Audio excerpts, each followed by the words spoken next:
Assalamualaikum. Beta, in this video lecture, I will deliver another chapter of the ENT series of lectures in the larynx and trachea. That is congenital malformations of the larynx. Problems in the larynx present congenitally. Comes very first is the laryngomalacia. You must have heard the word osteomalacia, जिसमें क्या हो जाता है, bones बड़ी week हो जाती हैं, लैक्स हो जाती हैं और उनकी जो स्टिफनेस है वो लॉस हो जाती है. Same is the case hair boys, same is the case hair. What happens is, जो इन्फेंटाइल लैरिंग्स होता है ना, छोटे बच्चों का लैरिंग्स, वो एडल्ट लैरिंग्स से थोड़ा डिफरेंट होता है. किस तरीके से? जो बच्चों का लैरिंग्स होता है वो थोड़ा सा स्मॉल होता है, नैरो होता है, ऊपर होता है थोड़ा, और सॉफ्ट होता है. उसकी म्यूकोसा बड़ी लैक्स होती है, स्टिफ नहीं होती. लैरिंगोमलेशिया के अंदर क्या होता है, लैरिंग्स जो है उसमें ये ज़्यादा इन्फेंटाइलिश टाइप हो जाता है. अगर मुझे लेट सपोज आज लैरिंगोमलेशिया है ना, तो मेरा लैरिंग्स बहुत ज़्यादा इन्फेंटाइलिश टाइप का होगा. जैसे बहुत ज़्यादा नैरो होगा, बहुत ज़्यादा स्मॉल होगा, बहुत हाई होगा, बहुत सॉफ्ट होगा, और म्यूकोसा बहुत उसके अंदर लैक्सिटी होगी. सही है? या what about epiglottis? Epiglottis is folded backwards at each lateral ridge, and this converts the epiglottis into an almost incomplete slender or the omega shaped structure. तो पहले मैंने आपको बताया लैरिंग्स एक्चुअली जनरल चेंजेस लैरिंग्स के अंदर. अब मैं बता रहा हूँ पर्टिकुलरली एपिग्लोटिस में क्या चेंजेस आते हैं. जो आपका एपिग्लोटिस होता है ना, पहले कुछ इस तरीके का हो जाता है. ये एरी एपिग्लोटिक फोल्ड से, सही है, ये एरी एपिग्लोटिक फोल्ड से, ये एपिग्लोटिस है. जो लैरिंगोमलेशिया है उसमें देख रहे हो आप एपिग्लोटिस, देखो ये जो एरी एपिग्लोटिक फोल्ड्स हैं वापस में करीब आ गए हैं, और एपिग्लोटिस कुछ इस तरीके से फोल्ड हो गया है कि ओवरऑल जो है कुछ ऐसी ओमेगा शेप अपीयरेंस आती है एपिग्लोटिस की. तो ये कैरेक्टरिस्टिक फाइंड है बाय द वे आपके लैरिंगोमलेशिया की. सही है, ओमेगा शेप एपिग्लोटिस. समझ आई बात? ये क्यों ऐसा हुआ, क्यों एपिग्लोटिस, नॉर्मली तो इसको ऐसे होना चाहिए था, क्यों इसकी वॉल जो है वो अंदर आ गई है और ये कुछ इस तरीके से ओमेगा शेप बन गया है? क्योंकि मैंने बताया ना बेटा, लैरिंगोमलेशिया कंडीशन ही ऐसी है जिसके अंदर वॉल की बहुत लैक्सिटी होती है.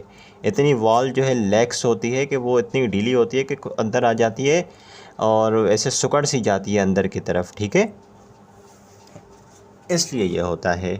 और जाहिर सी बात है फिर आपका जो लैरिंजियल इनलेट है वो भी बड़ा छोटा सा रह जाता है, छोटा सा क्रूसीफॉर्म स्लिट जितना इनलेट रह जाता है. ठीक है, एंड या ठीक है. और जब आप इंस्पायर करते हो एयर को तो ये मज़ीद हवा की प्रेशर, नेगेटिव प्रेशर की वजह से ये सिकुड़ जाता है. लैरिंगोमलेशिया एक कंजेनाइटल प्रॉब्लम है बेटा. इसमें क्या होता है, जो लैरिंग्स है बहुत ज़्यादा इन्फेंटाइलिश टाइप का हो जाता है, यानी कि पूरा लैरिंग्स आपका सॉफ्ट होगा, उसकी म्यूकोसा लैक्स होगी, वो थोड़ा ऊपर होगा और नैरो होगा, और इस वजह से क्या होगा, आपको ये ओमेगा शेप साइन मिलेगी. जो लैरिंग्स है खास करके एपिग्लोटिस जो रीजन होता है आपके लैरिंग्स का, उसके वॉल में लैक्सिटी की वजह से उसकी वॉल कुछ इस तरीके से करीब आ जाएंगी एपिग्लोटिस की. एरी एपिग्लोटिक फोल्ड करीब आ जाएंगे. ये रहा एपिग्लोटिस. ये क्यों हुआ? वॉल की लैक्सिटी की वजह से. बहुत फ्लेक्सिबल वॉल थी, उसमें किसी किस्म की स्टिफनेस नहीं थी, बहुत डीली वॉल थी, जिसकी वजह से क्या हुआ, ये ओमेगा शेप अपीयरेंस बन गई. और अब इसकी वजह से एक बड़ी कॉम्प्लिकेशन के स्लिट जो है बहुत छोटा है, एयरवे ऑब्स्ट्रक्शन हो सकती है. सही है बच्चों, इस तरीके से. जहाँ तक बात है क्लिनिकल प्रेजेंटेशन की, तो बच्चे को जाहिर सी बात है स्ट्राइडर होता है. स्ट्राइडर की सबसे बड़ी वजह थी ऑब्स्ट्रक्शन, मैंने बताया था. सही है, तो strider is usually the only symptom जो पेशेंट को होता है सून आफ्टर द बर्थ या एट द बर्थ. खास करके इंस्पायरेटरी स्ट्राइडर होता है. जब बच्चा सांस अंदर लेता है ना बच्चों, तो शुरू में तो देखो, जब ये लैरिंग्स है, लैरिंगोमलेशिया में लैरिंग्स की वॉल बहुत ज़्यादा लैक्स होती है. जब हवा का एक फेस अंदर जाता है तो सेकंड फेस में क्या, देखो जब हवा अंदर आती है ना, तो लैरिंग्स की वॉल इतनी लूज़ है कि वो कुछ इस तरीके से वो डायलेट हो जाती है. सही है, कुछ इस तरीके से वो डायलेट हो जाती है जब हवा यहाँ से पास होती है. ठीक है, और जैसे ही ये बाहर बलून आउट हुई है ना, जब हवा यहाँ से आना बंद हो जाती है तो फिर वापस ऐसे अपनी नॉर्मल पोजीशन में जाने के बजाय वापस कुछ यूँ हो जाती है. ठीक है, कुछ ज़्यादा ये अंदर बैंड हो जाती है. इससे एक ही बात समझ आ रही है कि वाल बहुत लेग्स है, बहुत फ्लेक्सिबल है, कोई स्टिफनेस नहीं है, हवा आने पे इतना फूल जाती है, हवा के जाने के बाद इतना सिकुड़ जाती है। ठीक है, तो जब आप इंस्पायर करोगे तो इंस्पायरेशन के दौरान क्या होता है, लेरिंजियल म्यूकोसा वाल जो है कुछ इस तरीके से अंदर सिकुड़ जाती है और इसकी वजह से ज़्यादा ऑब्स्ट्रक्शन क्रिएट होती है और इंस्पायरेटरी स्ट्राइडर होता है पेशेंट को। सही है बच्चों, इस तरीके से या दैट्स इट।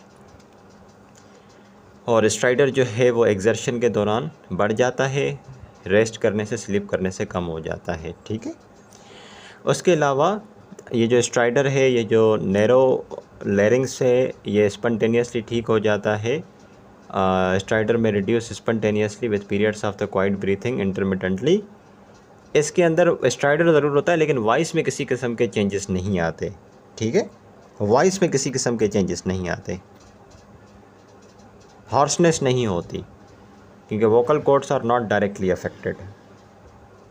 ठीक है बच्चों, main problem in the laryngomalacia is the stridor. Larynx की वॉल बहुत सॉफ्ट, बहुत फ्लेक्सिबल, बहुत लैक्स हो गई है। जब हवा अंदर आती है तो इतना डायलेट हो जाता है लेरिंग्स, जब हवा यहाँ से बाहर चली जाती है तो फिर वापस अपनी नॉर्मल पोजीशन में आने के बाद कुछ ऐसे सिकुड़ जाता है पूरा लेरिंग्स, जिसकी वजह से कुछ ऐसे ओमेगा शेप साइन बनता है और एयरवे ऑब्स्ट्रक्शन होती है। सही है बच्चों, या और आपको बेस ऑफ लंग पे रॉन्ची मिलेंगे, ये एबनॉर्मल साउंड है। सही है।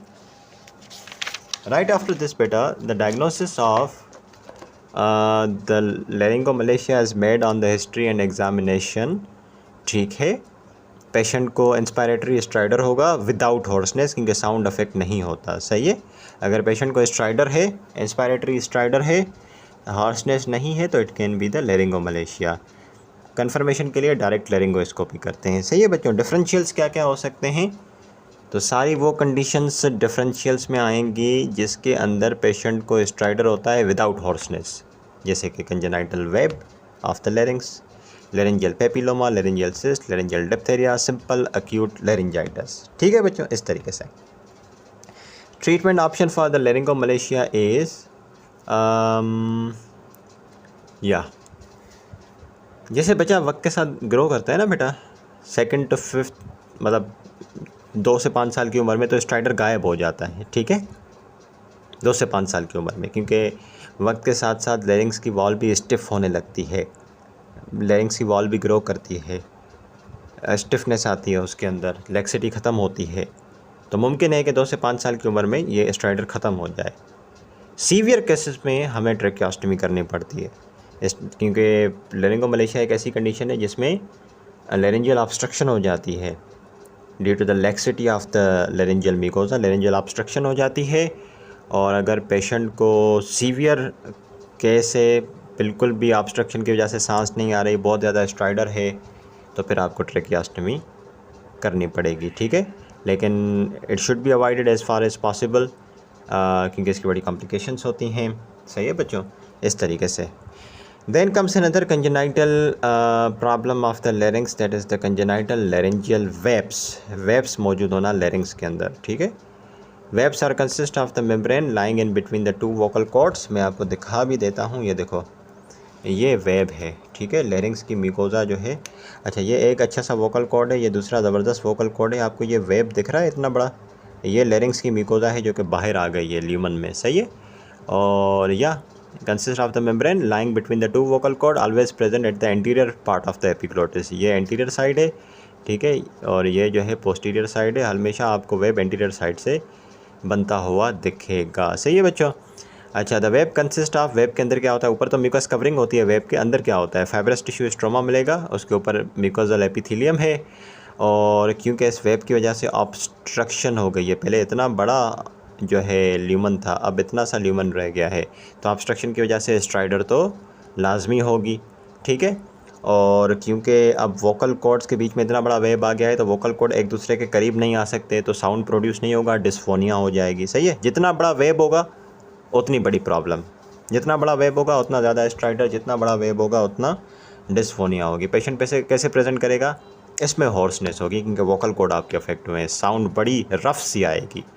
पेशेंट को इंस्पायरेटरी स्ट्राइडर होगा ऑब्स्ट्रक्शन की वजह से, अकम्पनीड बाय डिस्निया, ज़ाहिर सी बात है रेस्पिरेटरी ऑब्स्ट्रक्शन है तो बेटा वैसे तो डिस्निया नहीं होती। अगर आप क्वाइट ब्रीथिंग करते हो तो क्वाइट ब्रीथिंग के लिए तो ये जगह इनफ है, सांस आती जाती रहेगी। लेकिन अगर आप एक्सर्शन कर रहे हो, एक्सरसाइज कर रहे हो, कहीं भाग रहे हो, दौड़ रहे हो, तो उसके लिए तो आपको पता है रैपिड ब्रीथिंग में फिर ये स्पेस इनफ नहीं है गैसियस एक्सचेंज के लिए, सही है।